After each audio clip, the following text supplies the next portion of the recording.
और रुख करते हैं हरियाणा की सियासत से जुड़ी बड़ी खबर का। हरियाणा में नायब सैनी सरकार ने बहुमत साबित कर दिया है। सदन में ध्वनि मत से विश्वास मत पास हो गया है और इसी के साथ देखिए एक मजबूत स्थिति में इस वक्त हरियाणा की सैनी सरकार। विशाल ठाकुर इसी खबर पर ज्यादा जानकारी के साथ जुड़ गए। देखिए विशाल, बहुमत तो हासिल कर लिया है, विश्वास मत जो है वो हासिल कर लिया है, लेकिन अब आगे दो बड़ी जंग, एक तो लोकसभा चुनाव और दूसरा विधानसभा चुनाव।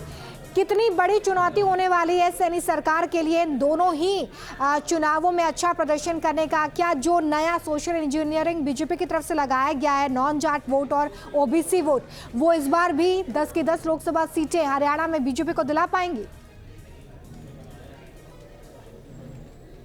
देखिए बिल्कुल, जिस तरह से जो पांचवा राज्य है हरियाणा, जहां पर ठीक चुनावों से पहले मुख्यमंत्री को चेंज किया गया है, और सबसे बड़ी बात यह है कि जो नायब सैनी है वो ओबीसी वर्ग से आते हैं। 30% जो है वो ओबीसी वर्ग हरियाणा के अंदर है। तो कहीं ना कहीं इसको मद्देनजर रखते हुए बीजेपी ने एक बड़ा दांव खेला है, और साथ ही जो जजपा को, जेजेपी को जो बाहर किया है गठबंधन से, वो इसलिए किया गया है क्योंकि कांग्रेस और जेजेपी जो है वो वोट जाटों की राजनीति करती है। तो उस वोट को डिवाइड करने के लिए भी गठबंधन से जेजेपी को बाहर किया गया है। यानी कि जो जातीय समीकरणों से लेकर क्षेत्रीय समीकरणों को लेकर जो है यहाँ पर भाजपा सैनी सरकार ने बहुमत साबित कर दिया है। सदन में ध्वनि मत से विश्वास मत पास हो गया है और इसी के साथ देखिए एक मजबूत स्थिति में इस वक्त हरियाणा की सैनी सरकार।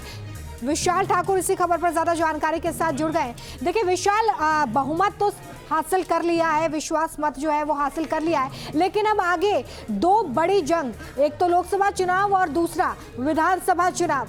कितनी बड़ी चुनौती होने वाली है सैनी सरकार के लिए इन दोनों ही चुनावों में अच्छा प्रदर्शन करने का? क्या जो नया सोशल इंजीनियरिंग बीजेपी की तरफ से लगाया गया है, नॉन जाट वोट और ओबीसी वोट, वो इस बार भी 10 की 10 लोकसभा सीटें हरियाणा में बीजेपी को दिला पाएंगी?